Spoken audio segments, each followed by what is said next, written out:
سلام دوستان،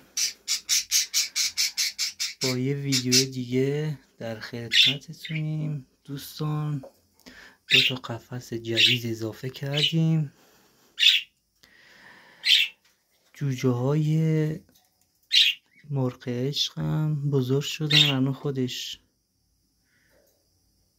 6 تا تخم کرده، اون یکی هم 2 تا تخم کرده. اون جوجه های قبلیشن، اون باباشونه و این هم مامانشونه، 7 تا تخم کرده. و اینم بچه های عروس هلندی که خوابن، باباشونه، مامانشون هم در حال تخم کردنه، توی لونه هست. بله، یه دونه تخم گذاشته.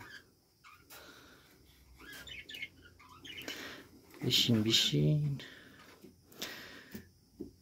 دوستان، برای اینکه نطفه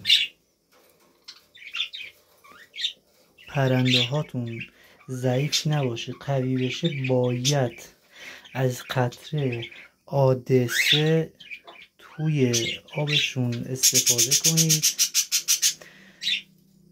قطره کلسیوم برای پوسته تخم مرغ باید حتما توی آبشون استفاده کنید تا 1 هفته. وقتی که پرنده‌تون در حال تخم گذاشتنه 12 ساعت عدسه توی آب بریزید، جای آبی 12 ساعت قطره کلسیوم تا 1 هفته ادامه بدید.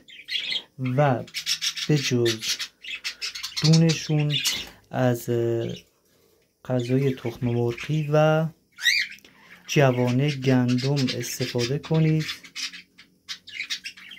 و وقتی که جوجه ها به دنیا اومدن دیگه از جوانه گندم استفاده نکنید، برای جوجه ها ضرر داره.